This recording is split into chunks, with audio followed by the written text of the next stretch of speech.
안녕하세요. 김대건, 전우혁, 정한준 조의 연유체 유동 해석 및 설계 최종 발표 시작하겠습니다. 저희 조의 주제는 트럭 크기별 보트 테일 장치 각도에 따른 항력 저감 효과 비교 분석입니다. 트럭 뒤편이 유독 더러워진 모습을 보신 적이 있으신가요? 이는 트럭 주위를 흐르는 유동이 90도로 꺾이는 급격한 형상 변화를 극복하지 못하고 방리되어 저압 영역이 생기기 때문입니다. 이러한 저압 영역은 청결뿐 아니라 트럭을 주행 방향 반대로 끌어당기는 항력도 발생시킵니다. 대형 트럭의 연료 소비 중 50% 이상이 공기 저항에 의해 발생하는데 그중 25%에서 30%가 저압 영역 때문입니다. 5톤 트럭 기준으로 계산해보면 연간 500만 원 이상이 낭비되고 있는 셈입니다. 특히 요즘 같은 고유가 시대에서는 화물 운송을 업으로 하는 사람들의 생계와 직접적으로 연결되어 있기 때문에 에너지 효율 개선이 무엇보다 중요한 상황입니다. 이를 해결하기 위한 장치가 바로 보트테일입니다. 보트테일은 트럭 후면에 장착되어 유동을 안쪽으로 모아 저압 영역의 부피를 축소시켜 항력을 줄이는 장치입니다. 트레일러가 화물 차량의 50% 이상을 차지하는 북미에서는 보트테일이 활발히 사용되고 있지만 5톤 이하의 작은 트럭이 전체 화물 차량의 70% 이상을 차지하는 국내에서는 트레일러용 제품을 그대로 사용할 수 없기 때문에 사용률이 매우 저조합니다. 따라서 저희는 대형 트레일러를 통해 해석의 신뢰성을 검증한 후에 이를 바탕으로 소형 트럭의 보트테일을 어떤 각도로 적용했을 때 항력 감소 효과가 최적이 될지 분석해보는 것을 목표로 하였습니다. 트럭 주위의 유동을 정확히 시뮬레이션하기 위해 3D 해석을 진행하였으며 트럭의 폭을 특성 길이로 했을 때 주위 유동은 완전 난류 영역임을 알 수 있습니다. 이들은 계산 비용을 상승시키는 요인이기 때문에 다른 조건으로는 정상 상태, 안상, 열 전달 없음, 비압축성, 고정 격자를 사용하여 계산 비용이 너무 높아지지 않도록 조절했습니다. 소프트웨어는 스타CCM을 사용하였으며 정상 상태, 비압축성 조건에서 유동의 변수를 순차적으로 푸는 세그리게이티드 솔버를 사용하였고 벽면 근처와 유동 방리 예측에 유리한 투 이퀘이션 난류 모델인 K-오메가 모델을 선택했습니다. 해당 솔버와 모델의 지배 방정식으로는 연속 방정식, 나비의 스토크스 방정식과 함께 난류 운동 에너지 방정식, 특정 난류 소산율 방정식이 있습니다. 트레일러는 현대 엑시언트에 40피트 표준 컨테이너를 장착한 것을 기준으로 하였고 보트테일은 상용 제품의 스펙을 적용했습니다. 다음은 경계 조건입니다. 입구에서는 균일 속도, 출구에서는 압력 구배 없음 조건을 적용하였으며 트럭 표면은 노슬립 컨디션을 적용했습니다. 바닥은 주행 조건을 모사하여 입구 속도와 동일한 무빙어를 적용하였으며 좌우, 위쪽 벽은 트럭과 충분한 거리를 두고 대칭 조건을 사용했습니다. 트럭 후방의 저압 영역의 정확한 해석을 위하여 조밀한 격자 영역을 추가했습니다. 또한 경계층 해석의 정확성을 높이기 위해 프리즘 레이어를 적용했습니다. 사진은 해석에 사용한 격자 모습입니다. 기본 도메인은 폐쇄율 5% 미만, 그리고 압력 및 속도 변화가 입구와 출구에 영향을 주지 않도록 충분한 거리를 두어 설정했습니다.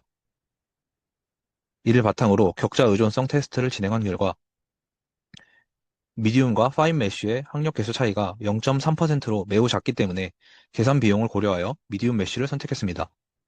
잔차는 10의 -3승 오더를 만족하는 것을 볼 수 있습니다. 연속 방정식의 잔차는 3 곱하기 10의 -3승으로 다른 잔차에 비해 높은 편이지만 잔차와 항력 개수가 모두 수렴했으므로 결과를 그대로 채택했습니다. 또한 미디움 메쉬의 항력 개수 결과인 0.8과 다른 연구의 결과인 0.79가 매우 근접한 것을 확인했습니다. 잔차와 항력 개수 수렴을 고려하여 반복수를 1000회로 결정했습니다. 다음은 도메인 의존성 테스트입니다. 도메인이 너무 좁으면 벽면 효과, 압력 및 속도 변화가 입구와 출구에 영향을 주기 때문에 결과가 심하게 왜곡됩니다.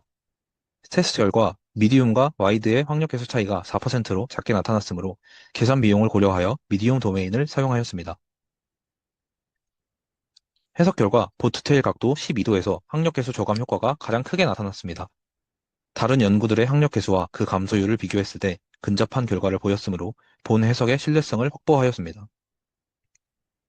트럭 후방의 조밀한 격자 영역에 대한 압력 평균을 정량적으로 비교한 결과 보트테일을 적용했을 때 압력이 더 높아진 것을 확인할 수 있었습니다. 신뢰성을 확보한 이후 소형 트럭에 대한 해석도 진행하였습니다. 국내 도로교통법상 부착물은 차량 길이의 10% 이내여야 하므로 소형 트럭용 보트테일 길이를 차량 길이의 10%로 설정하였습니다.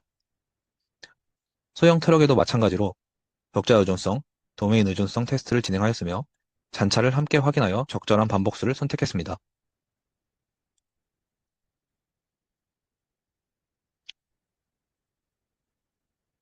1톤 트럭의 해석 결과 12도, 14.5도에서 항력계수 저감 효과가 가장 컸습니다. 이는 차량 후방에서 경계층 발달 거리가 짧아 경계층 두께가 얇으므로 난류 유동의 운동에너지 믹싱 효과가 잘 나타난 것으로 볼 수 있습니다. 트레일러와 마찬가지로 후방의 평균 압력이 보트 테일 적용 시 증가하였습니다. 2.5톤 트럭의 해석 결과 9.5도에서 항력계수 저감 효과가 가장 컸습니다. 이는 1톤 트럭에 비해 경계층 두께가 두꺼워져 운동에너지 믹싱 효과가 감소했기 때문으로 볼 수 있습니다. 보트테일 적용 시 후방 평균 압력이 증가함을 확인했습니다. 5톤 트럭 역시 9.5도가 최적으로 나타났습니다. 역시 보트테일 적용 시 후방 평균 압력이 증가함을 확인했습니다. 결론입니다. 트레일러와 마찬가지로 소형 트럭에도 보트테일 적용 시 항력 계수가 감소하는 것을 확인할 수 있었습니다. 또한 차량의 크기별로 최적 각도가 다른 것도 확인하였습니다. 차량 길이가 길어질수록 차량 후방의 경계층 두께가 두꺼워지고 운동량 믹싱 효과가 감소해 유동이 보트 테일 표면을 타고 흐를 수 있는 운동 에너지가 충분하지 않기 때문이라고 정리할 수 있습니다. 다만 트레일러의 경우 길이가 가장 김해도 2.5톤, 5톤 트럭보다 더 큰 각도를 극복하였는데 이는 다른 트럭에 비해 압도적으로 큰 투영 면적과 중행비가 매우 강한 와류를 발생시키고 이것이 경계층 두께에 의한 운동량 믹싱 저감을 뛰어넘는 믹싱 효과를 제공하기 때문으로 볼 수 있습니다. 앞서 계산한 저압 영역으로 인한 손실 비용 500만 원을 기준으로 계산했을 때 보트 테일을 적용하면 연간 최소 24만 원에서 최대 40만 원까지 절약이 가능합니다. 하지만 화물 적재, 하역 시 불편함이 존재하기 때문에 널링이 이용되지 못하는 한계점도 존재합니다. 따라서 향후에는 작업 시 불편을 줄이는 형상을 설계하거나 소형 트럭에서 부족한 와류를 보충하기 위해 볼텍스 제너레이터를 부착하는 연구가 필요할 것으로 보입니다. 이상 발표 마치겠습니다. 감사합니다.